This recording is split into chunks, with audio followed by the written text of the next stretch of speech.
Zelda bosses, in my humble opinion, are among some of the best in video game history. The uniqueness of Zelda bosses is one of the many reasons why so many of us have fallen in love with the franchise, and of course how the franchise has continued to attract new generations of players. The bosses themselves add to the amazing journey of Zelda, much like traversing the floating ruins in the skies as the biting cold in the highest strata of the heavens freeze your limbs and lungs, all while climbing even higher still above the dark and swirling thunderhead of a cloud barrier via the trampoline-like sails of the many orbiting wind arcs, only to discover one giant arc or temple sitting in the eye of the storm. And out of the bowels of the arc comes a roaring insect-like creature hurling razor-sharp spikes from either of its 3 abdominal segments. After high diving through each of the brittle, ice-like membranes that make up the segments of its body, the second phase begins. It will now create walls of tornadoes, making it much harder to get near the weak points of its body. Decent Zelda bosses not only pose a fun and sometimes annoying challenge that keep you on your toes, but also relate to their dungeons respectively. Like the ancient temple that acted as a holy place for the ancient Rito, Ghirahim was a fitting creature that cursed the temple since it has a strong command of wind and ice, which Rito tend to use to hone their endurance and archery skills. However, not all Zelda bosses get their just due in terms of popularity, difficulty levels, or character design, so today I will go over 5 of the most underrated Zelda bosses. Before we begin, if you like what we do here and want to support the channel, please give the subscribe button as well as the bell icon a big Master Sword pedestal plunge to never miss when a new video drops. This is the top 5 most underrated Zelda bosses. Number 5. Twilight Aquatic Morpheel, Twilight Princess. After being rewarded with the Zora tunic by the spirit of the Zora Queen, we are now able to swim deep below the surface of Lake Hylia to one of, in my opinion, the most beautiful dungeons in the game, the Lakebed Temple. The Lakebed Temple, with all of its opulent and regal architecture, is annoying to say the least. To get through this dungeon, we must redirect water from its sources to the dried rooms, i.e. restarting the flow of water throughout the dungeon. Several rooms contain large gears and water wheels which are powered by the flow of water. Once the water flow has been restored, we can use the giant central staircase to guide the water to either side of the dungeon. Truly, the complexity of this dungeon is a great nod back to the water temple in Zelda Ocarina of Time, which was the hardest and most annoying dungeon in the game. Completing the water temple in Ocarina of Time also required the use of mechanisms to change the water levels in the dungeon to access its otherwise out of reach rooms. Although in my opinion, the water temple in Ocarina of Time is much worse than the Lakebed Temple in terms of difficulty. Anyway, once the mini-boss Deku Toad is defeated, the claw shot is rewarded, which is required to defeat the main boss of the dungeon. With the claw shot and the big key now in his possession, Link is now able to access the sealed door found at the base of the platform under the central staircase, which hides the entrance to the huge water-filled chamber under the temple. Link dons the heavy iron boots to sink down to the depths where there is a single tentacle sticking out of the sand in the middle of the chamber. And when his feet finally touch the sand, a single eyeball travels up the length of the tentacle as if to see what's going on. It sees a tasty snack. Food. Food. I need food. The eyeball then travels back through the tentacle where it came from, as more of the creature's tentacles and its gaping maw lined with razor-sharp teeth come from below the sand. During the first phase of the fight, Link must use the claw shot to target the eyeball, pulling it to him to deliver a few slashes to it while at the same time keeping some distance so the tentacles can't grab him. And after about 3 strikes on the eyeball, the second phase of the battle begins as Morpheel digs its entire body from beneath the sand. Morpheel's true form is a ginormous and slimy looking cross between an eel and a crustacean, with its eyeball now confined to the socket on its back. It now swims around the chamber trying to keep out of range of Link's claw shot, making it a little challenging to get a clear shot of the eyeball since it's constantly moving. When Link is finally able to latch onto its back, Link must stab at its eyeball repeatedly. After doing this twice more, Morpheel is finally defeated, causing it to let out an agonizing scream as it swims out of control until it crashes into the thick stone wall of the chamber, finally putting it out of its misery, as well as allowing all of the water in the chamber to drain out. This boss is actually one of my personal favorites in Twilight Princess because A, I generally find its dungeon beautiful and quite fun even if some of the puzzles can be kind of annoying at times, and B, I love the nostalgia factor of Morpheel. By the way, if you haven't already guessed it, the Morpheel name is a play on Morpha, which was the boss found in the water temple in Zelda Ocarina of Time, and even the tentacles that adorn its gaping maw are also reminiscent of Morpha. Number 4. Bongo, Ocarina of Time. Since we started this video off with an opulent and pretty dungeon, Let's have a change of mood with something darker and more sinister in nature. Located at the back of the Kakariko village graveyard is the entrance to the Shadow Temple, which can only be opened after Link plays Nocturne of Shadows on his ocarina. This temple emphasizes very macabre themes such as death and fear, and basically features all of the scariest enemies the game has to offer, such as Redeads and Dead Hands, just to mention a few. Just to give you a little backstory about the Shadow Temple, the Shadow Temple was a place historically used by the Sheikah to interrogate and torture enemies of the royal family of Hyrule. Like any other monarchy that wants to keep their greatest crimes under wraps, and because of the dark stain that the Shadow Temple represents, it is taboo among the Hyrule royal family to even speak about the existence of the Shadow Temple. And since we are on the topic of taboo subjects, be sure to check out my video on the Zonai taboo of draconification once you are done with this video. I'll leave a link to it in the descriptions. Anyway, the dark and oppressive atmosphere of the dungeon, as well as the blood-stained walls and floors, emphasize that something really bad happened here, as if all of the torture devices and guillotine traps didn't let you know this is not a place you would want to end up. And did I mention the unnerving chanting of countless restless spirits echoing throughout the temple adds to the truly terrifying vibe of the dungeon, making it the thing of nightmares. Inside this temple, death takes many forms, such as trick walls and floors. To navigate the temple safely, the Sheikah created a tool that allowed them to see through the tricks of the shadows, i.e. the Lens of Truth, which is found at the bottom of the wheel. Now, technically speaking, the Shadow Temple can be completed without acquiring the Lens of Truth, but it does make doing it much easier. And of course, the Lens of Truth is not the only thing that resides at the bottom of the Kakariko village well, although it is not so much of a residence for the shadow creature as it is a prison. It was Impa who imprisoned it at the bottom of the well a long time ago. And after Ganondorf weakened the seal on the well, Bongo escaped and took refuge in the Shadow Temple, but not before giving Sheikah and Link a thorough beatdown.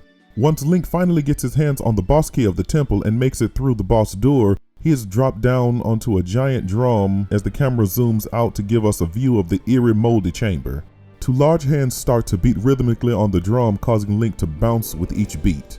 The greenish moldy hands beat faster and faster like war drums until we finally get to see what we are up against. During the battle, Bongo will turn invisible, but if you have the Lens of Truth, you can see him and target its red eye with an arrow. You do have to be quick though, since its hands are constantly trying to either knock you off the drum into the poisonous liquid surrounding the drum, or try to grab you and crush you. Shooting each of its hands with an arrow will stun them temporarily, stopping the constant drumming, giving you the chance to shoot its eyeball, causing Bongo to fall onto the drum. This of course allows Link to deliver a few slashes to the eyeball in its neck. Just rinse and repeat, and Bongo gives us his last drum cadence before he disappears into nothingness.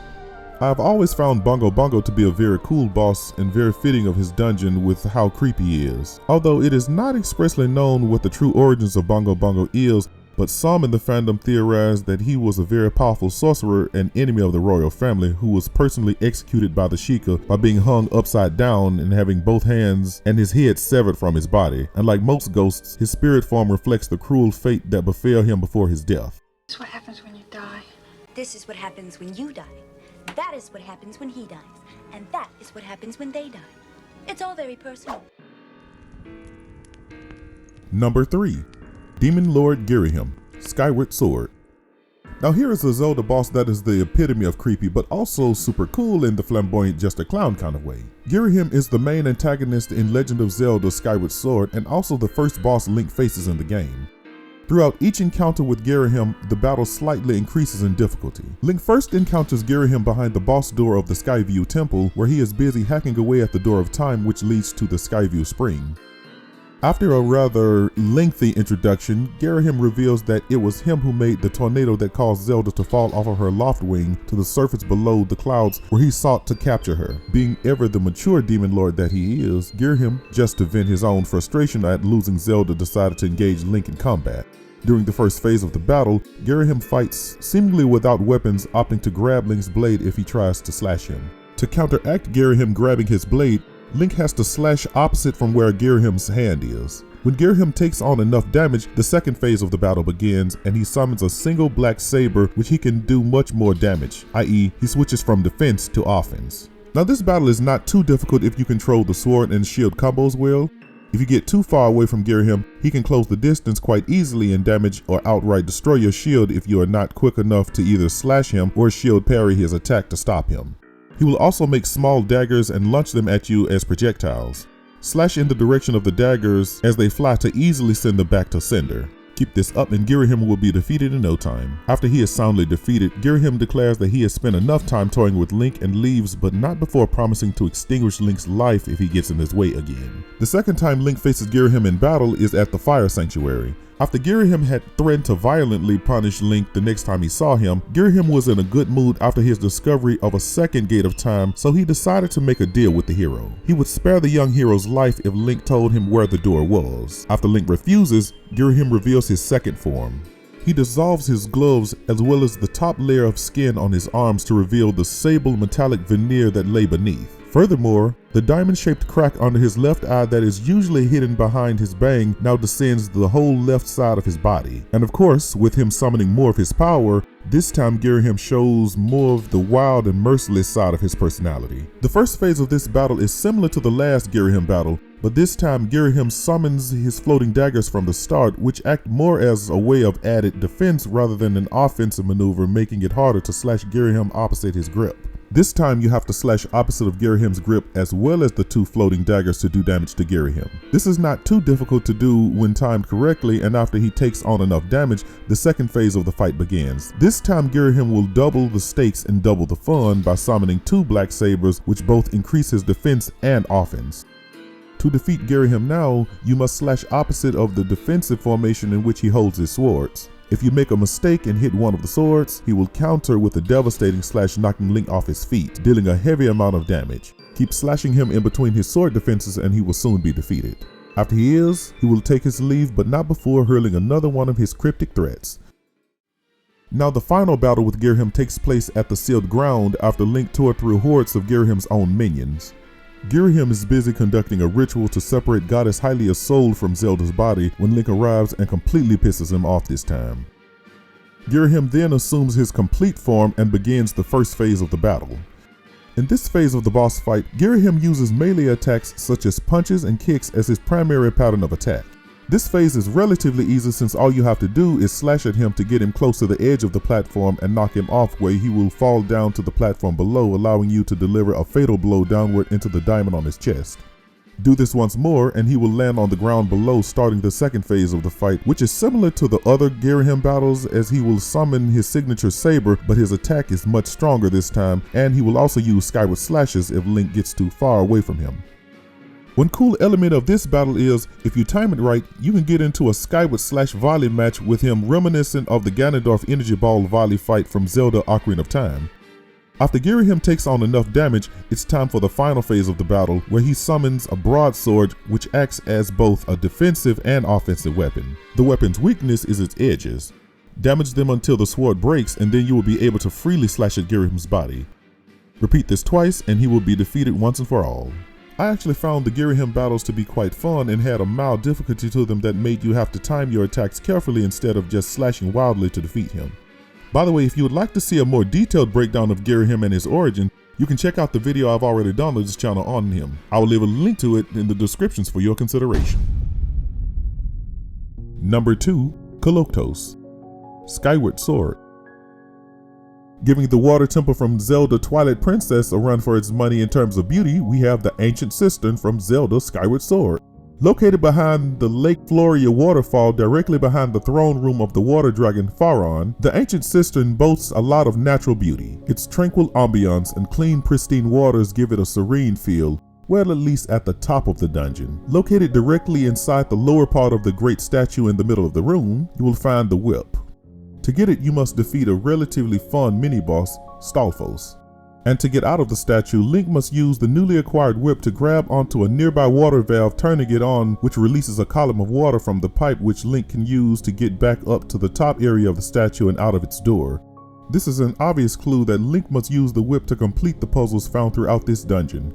Turning on water pipes and grabbing items out of his reach, such as small keys, right off of enemies, or to swing across large chasms, as well as use it to manipulate the levers that either raise the head of the giant statue to the very top of the cistern or lower it to the depths of the cistern. And since we are on the topic of the depths of the cistern, although the ancient cistern is a serene water-themed dungeon, the dungeon's lower level is an ominous abyssal underworld plagued with cursed bokoblins. Link must enter this dismal area to acquire the boss key of the dungeon, as well as pull the lever that raises the head of the statue back to its normal position. With the whip and boss key now in his possession, Link can now use the whip to turn on the water pipes that lead us to the very top of the giant statue, and where you will find 4 water pipes that once activated will raise the head of the giant statue to the very top of the cistern where the boss battle will take place. Upon entering the chamber, Link is again greeted by Ghirahim, who supplies the dormant Koloktos with cursed energy, basically the same substance that polluted the depths of the cistern. Koloktos is held together by the red core found in the joints of its limbs and torso. To shield its main weakness, Koloktos uses its lower arms to cover the cursed core in its torso, while its other arms brandish huge, sharpened blades which it can hurl at the young hero, which Link can either dodge or counter with a shield. When Link gets too close, Koloktos will try to crush him with 2 of its arms by smashing them down on the ground. The force of the swing momentarily traps them into the stone floor, which gives Link ample time to pull out the whip and grab its joints to sever each of its arms.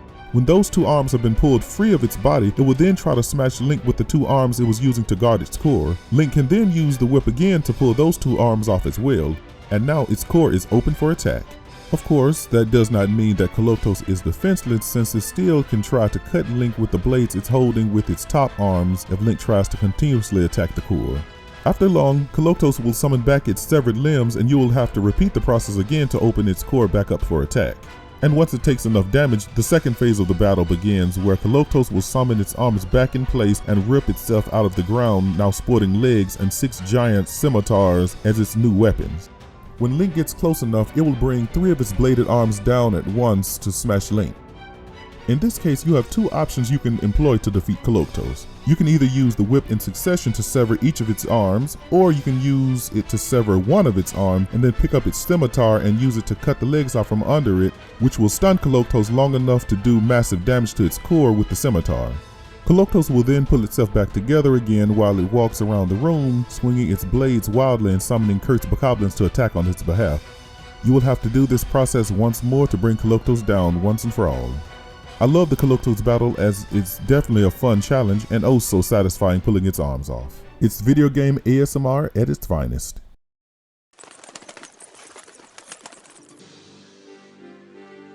Number 1. Vaati, the Minish Cap. The last, but definitely not least, coming at number 1 on our list of most underrated Zelda bosses, we have the first villain to ever threaten the land of Hyrule, Vaati.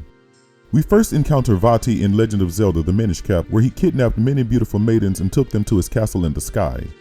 By the way, did you know that Vaati used to be a Minish? Since I think no good explanation of Vaati would be sufficient without telling you a little bit about his backstory, here goes. He was once the apprentice of the Minish sage Elzo. Yes, the talkative cap Link met in the Minish forest wasn't always a talkative bird cap.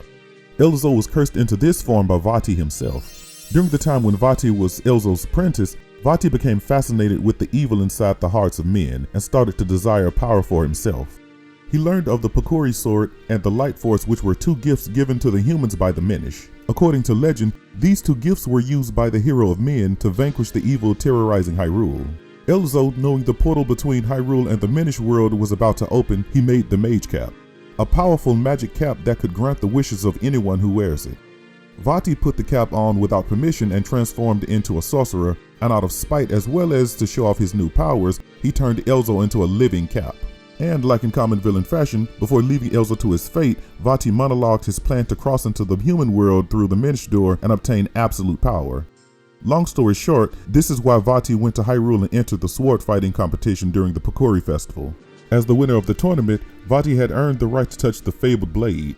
He was not interested in the blade, but rather the light force, which he thought the blade sealed away inside the chest. With the blast of his magic, he broke the Pokori sword in half, opening the chest and releasing the evil that was contained inside. Angered at not finding what he was looking for, as well as threatened by the power that protected the princess, he then turns Princess Zelda into stone. Now that concludes our Vaati backstory. Now that we know Vaati's motivations and where he came from, let's talk about him as a Zelda boss. When Link finally confronts Vaati in his castle after he had captured Zelda to extract the light force from her, after he was able to extract some of the power of the light force from Zelda, Vaati transformed into a taller sorcerer form called Vaati Reborn. In this form, Vaati transports himself around the floor and summons small golden eyeballs that swirl around his body, protecting the big red eyeball in his robes.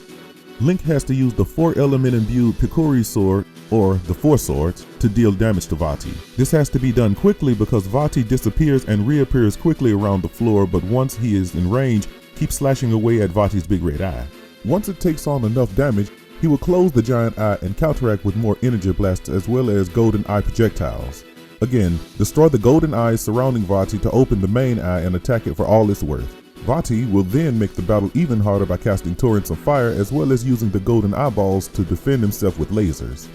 Now this battle can be quite challenging, but if you keep moving in and out of Vaati's attack range and with patience, this stage of the battle can be beat easier. And once this form of Vaati is defeated, he will transform again into a demonic one-eyed black orb called Vaati Transfigured. To defeat this form, Link must use his arrows to shoot the smaller orbs to reveal the eyes on them, and then use the spot on the center of the floor to charge the Four Swords to make 4 after images of Link to attack the eyes all at once, destroying Vaati's defenses, opening his main eyeball up for attack. And once this is done, the battle gets a lot more complicated as Vaati moves around a lot more often, as well as summoning rocks and other projectiles, as well as lightning for Link to dodge while trying to target the orbs surrounding Vaati, making them turn the same color so he can charge the Four Swords and attack all at once again. This phase of the fight is very difficult and annoying to say the least, which makes Vaati the most difficult boss to beat on this list of underrated Zelda bosses. Anyway, after this form has been vanquished, Vaati has one more transformation up his sleeve, which is a larger and more powerful version of his second form. It is called Vaati's Wrath. Vaati is now sporting clawed arms, which he can use to grab at Link. When Vaati tries to reach into the floor and grab Link, Link must use the Minish Cap to shrink down and enter the world inside Vaati's arms and destroy all of the golden eyes to destroy the arm.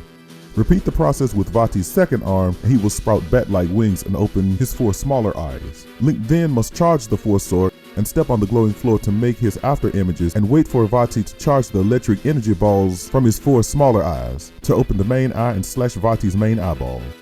Unfortunately, one other thing that adds to the difficulty, and perhaps the most annoying thing about the Vaati boss battle, is that if Vaati defeats you at any stage of this battle, you must start the entire battle all over again. Wow, Nintendo. Way to make an already difficult boss battle just downright torturous.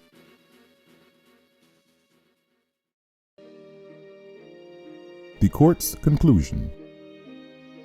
And that does it for our top 5 most underrated Zelda bosses.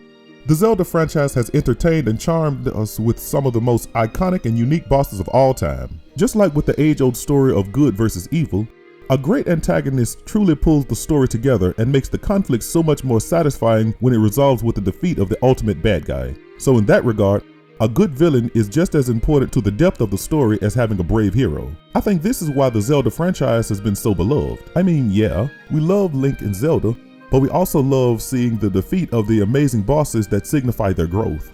So tell me, which of these bosses were your favorite? Is there another Zelda boss that you think doesn't get enough appreciation that you thought should have been included in this video? I'd love to hear your thoughts in the comments. Also, I must apologize for how late I am at making this video. I've had a lot of changes going on with life and maintaining this channel. As the channel continues to grow, it has become a bit more difficult to balance life as well as remain consistent with cracking out high quality videos for you guys, which is why I am setting up a membership as well as a Patreon for this channel. So if you would consider supporting the channel with a small donation, it will be very well appreciated.